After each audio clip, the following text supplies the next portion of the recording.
Whoa, hey, this is John Bohlinger with Premier Guitar. Today we're taking a first look at the Victory VC35, the copper amp. Before we get into all the details, go ahead and take a second and press subscribe right below and you will not miss any of this great guitar geekery we have coming your way. So here's how we're doing this. I'm just running a 1/4 inch from this guitar. It's my 54 Les Paul, and I'll put a couple others through the paces as well. Straight into this bad boy, and we're miking it with an SM57. And it has an effects loop, which we'll kind of utilize throughout, and that has a Electro-Harmonix Canyon, Grand Canyon effect through it. So we'll get into that later. So let's talk about nuts and bolts. So British amp designer Martin Kidd wanted to do something with EL84s. And so this amp is a bit of a nod to the Vox AC30. It has 4 EL84s. And it also has a tone cut control, very AC30-ish. But it's totally its own thing. He was not interested in making a clone of anything. But it does have that Voxy, Britishy jangle and chime that I really love. And it's a very diverse amp. So that's kind of the basic idea that he started with, but he did a lot of really cool things with it. My favorite, of course, is right here. You have a chance to go between full power, which is 35 watts, down to a 12 watt when needed. But here's what I love about it. We came in on the 12 watt. When you flip that switch, you do get a reduction in volume, but to me the feel is different. It feels, you get a little more, it's a more alive and compressed. It feels like you're just cranked. And I bet even if you're recording it, you may not hear the difference so much as you feel it. And guitar players, you know what I mean. It's a hard thing to explain, but you know it when you play it. Let me just do a quick little flip flop on that right now. So we came in on low.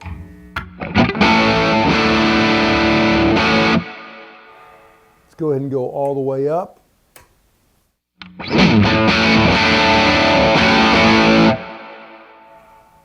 Not a huge volume difference, but you can feel something different there.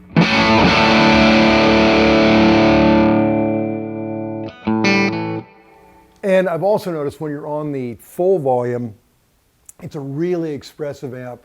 You can bring down your volume on your guitar a little bit and it just cleans right up.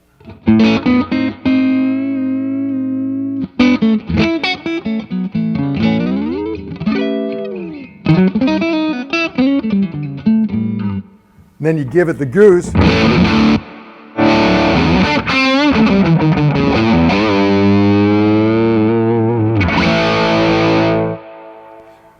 So on full volume, you get a little more expression, but on that half volume, you get that almost addictive compression. I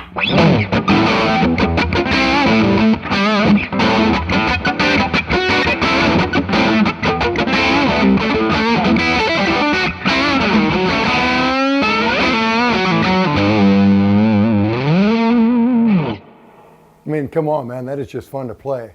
Side note, these P90s, man, I'll just leave that right there. Okay, so let's talk about more ingredients.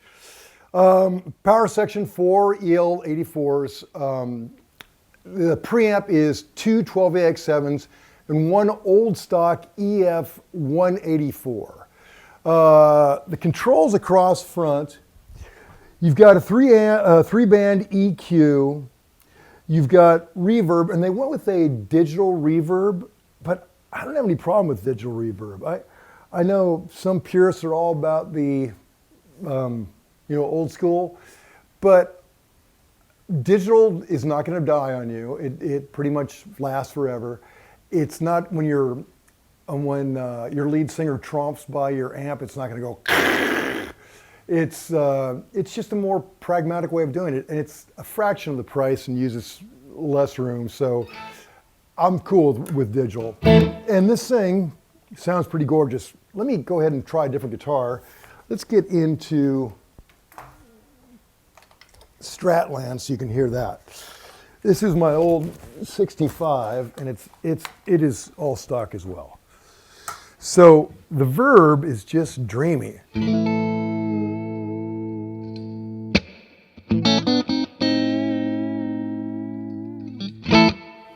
little more goose there, a little more verb too.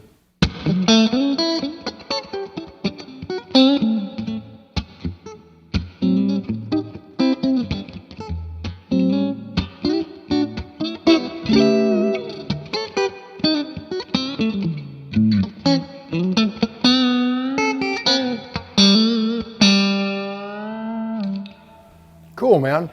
And, you know, as you give it a little dirt on it, you're going to hear more verb.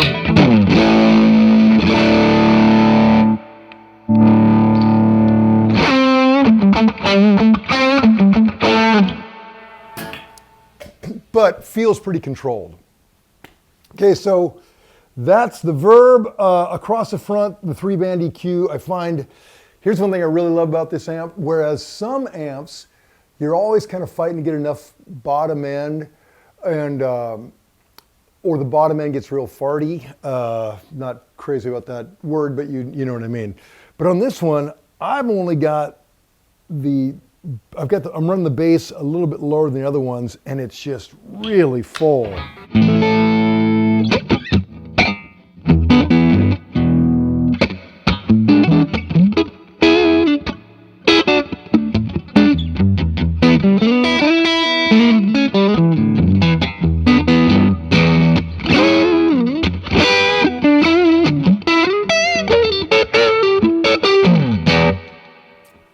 But if we really want to go crazy, put the thing up there.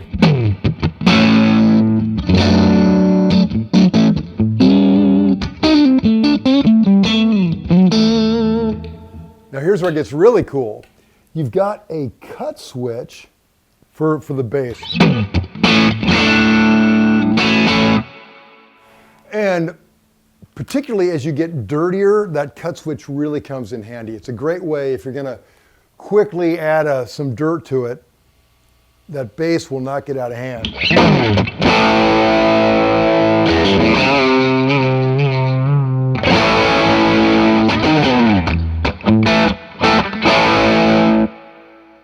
So love that. Let me put this back to kind of a normal rate, get that in the middle.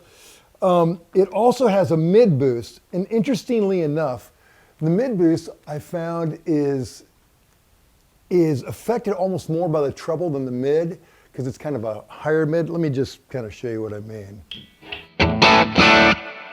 So put that on. And suddenly you're really cutting.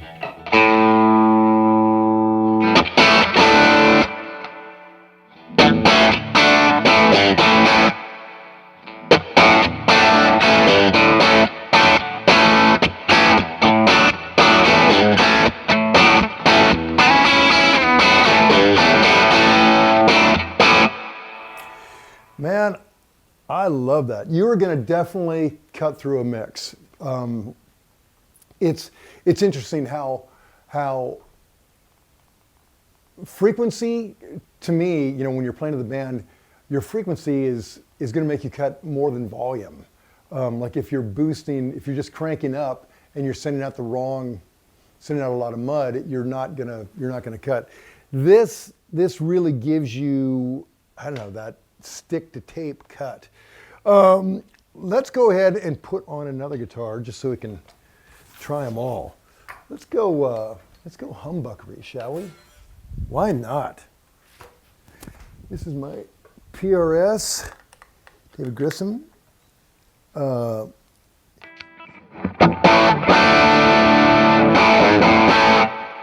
Man, right? That mid boost is great. Okay, so here we've got the tone cut, and what I really like about this, on the Vox tone cuts, they're baffling, because it's like they feel like they're wired backwards, because as you turn them up, it gets darker, and I don't know, I can never really make friends with them. This one is more intuitive. Turn it this way, you get more high end. Turn it that way, it goes away.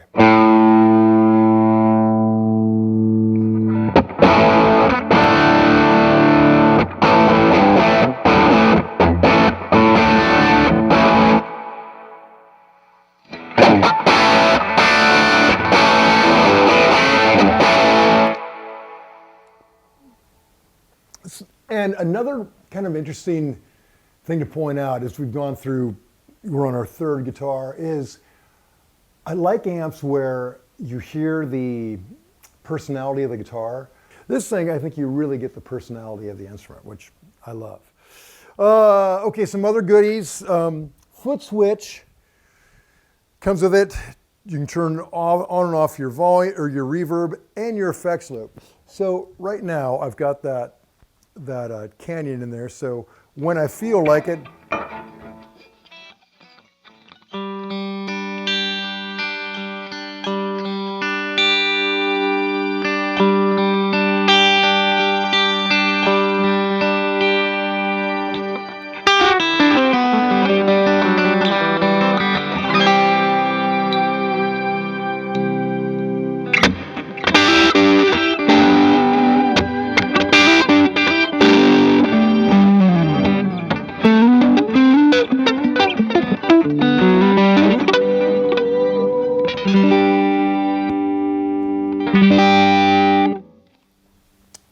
just great to have that right there at your foot when you need it. Another cool feature, on the back, there is an external bias test and adjustment point for your power tubes. So that just comes in handy. Also, it comes with this padded bag, which, you know, I wouldn't check it on a flight, but it's a great way to kind of keep it safe while you're carrying it around to gigs. And speaking of checking it on flights, you could, fit it in the overhead. And if you were, rather than taking your chances with unknown backline, you could easily fly this and plug it into whatever cabinet you advance. You could backline a 412 Marshall and it'd sound amazing. Speaking of cabinets, this is the V12 VB. It comes with a Celestion G12M greenback and a Celestion G12H anniversary speaker. And you can see it's got a little bit of a tilt to it, which I like. So it's kind of kicking back at you, which is, I don't know, I love that slant deal. And 212s is a good size. You're not going to scare a singer. You bring out a 412, they get a little frightened. But a 212 seems innocuous, but has plenty of throw. So it comes in at $12.99, and this is a lot of amp for $12.99. I like the fact that it hints at other classic amps, but it's definitely its own thing. So good on you. Let's see, let's play this thing out on some mini humbuckers with my old friend Uno. Hey, and while you're online, make sure you subscribe to our YouTube channel, to Instagram, to Twitter, to all that jazz, and we'll keep you up to date on all the guitar geekery there is. Hell, have the hard copy of the magazine sent right to your home. I don't know, I do.